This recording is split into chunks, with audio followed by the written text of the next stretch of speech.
สบายดียามแรงๆพี่น้องอันนี้แม่น่าเอาหัวเขาขอบอยู่ล่างบานเนาะสะดาวันนี่เขาก็อัดไว้เพราะว่าขั้นปล่อยไว้อยู่นอกมันก็ไปทั่วทีเขาหัวเขาสวนสารพัดอัดไว้ก่อน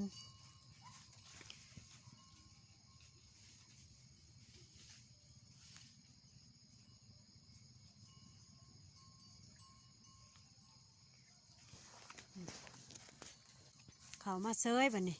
เขาก็เอาเกลือให้เนาะมีอีกตัวหนึ่งกับโบเห็นล่ะ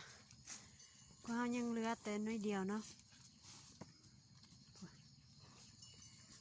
3-4ตัวเนาะตายไปแต่ว่ามื้อนี้ฝนตกบรรยากาศเย็นพี่น้องสบายถ้าเทิกใหญ่สีนี่งามพี่น้องจะว่าแพงเพิ่นไหวเนาะนี่ทักนี่ไอ้จ้าบ่อยฮักเลยยอมหมดเนาะเอาพี่เด้อมาพี่เด้อ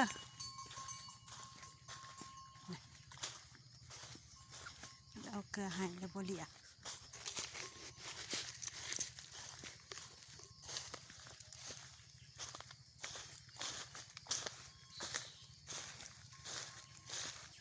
เราจะยายไว้จะน้องจะกินเองเนาะ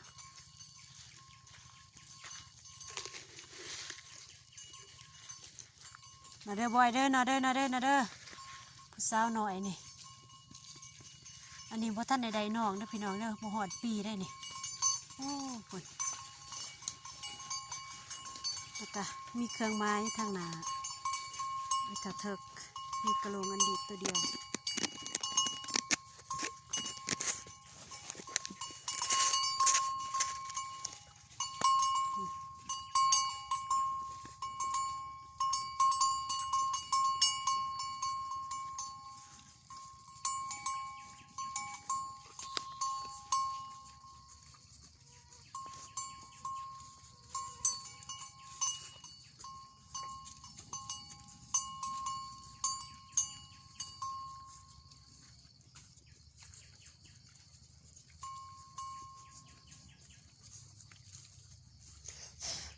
ยุงลายขนาด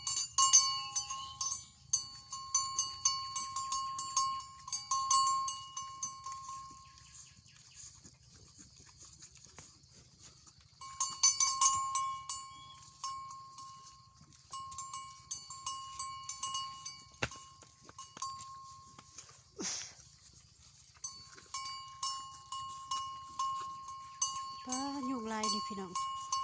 ปูไว้ว้าหมดแดงเขาห้างใส่ต้มไก่สัวไก่ใส่ไข่หมดแดง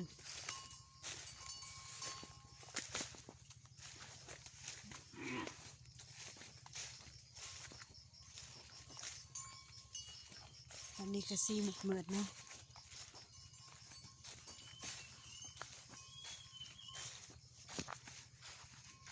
แล้วสิไปไข่เอาเมย์ใหญ่เพิ่นเขามานำเพิ่นน่าจะอยากกินเกลือคือกัน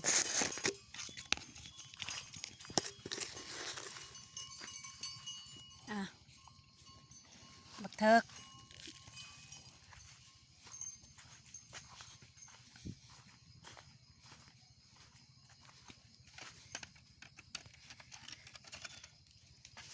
เข้ามาอันนี้เป็นแม่ใหญ่แห้งพี่น้องนี่แต่เพิ่นถือผ้าก็คือว่าบ่ออกจากเถื่อเนาะเท่าแห้งแหละมันอยากกินเกลือคือกัน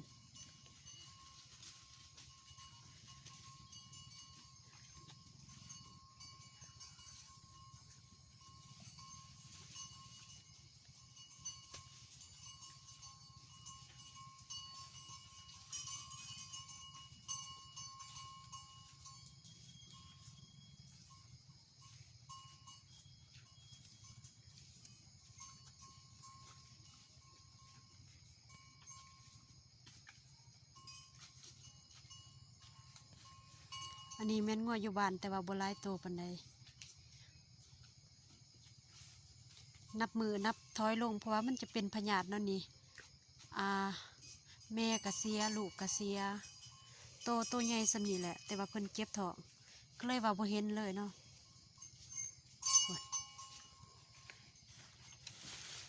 อัดไว้มานี่เข้ามามืดกูโตละบางมือเขาเอิญก็ยากเนาะผู้เดียวเขาไล่บ่ได้เนาะ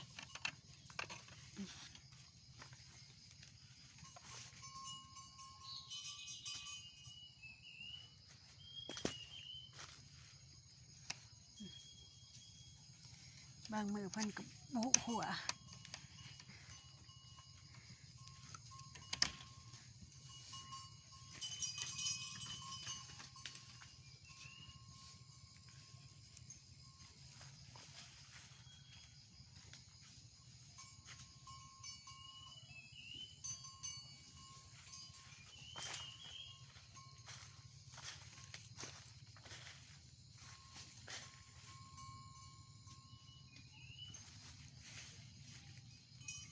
ส่วนลายงัว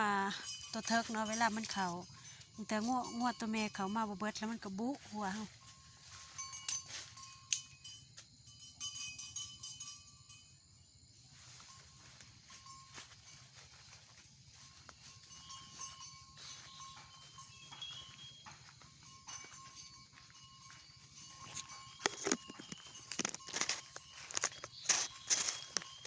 อันนี้แม่นงัวจุ่มหนึ่งอีกแต่ว่าเฮาบ่ให้เขาเนาะมันจะอยู่แต่มันเพราะว่างัวไทยบ้านอื่นเด้พูดมาอยู่น้ำกันแล้วเฮาจะหายากแล้วก็เบิ่งยากมากี่ตัว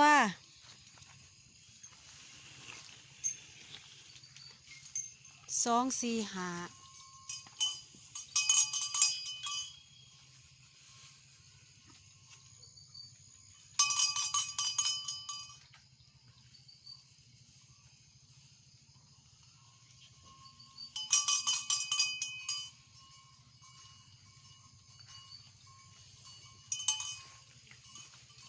55 ตัว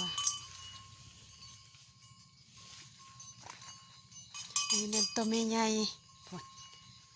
ส่วนหลายถ้าจะเป็นงัวทางไตที่ว่าอันนี้มันสามารถลอยน้ำได้หวยห้องคงบึงบ่เรือพี่น้องลอยแต่ว่าถ้าเป็นงัวทางดงเฮามันจะบกล้ากับน้ำมันบกล้าลอยเนาะอันนี้งัวทางทงนี่ลอยเพราะมันเคยอยู่ในน้ำท่วมเด้น้ำแม่ใหญ่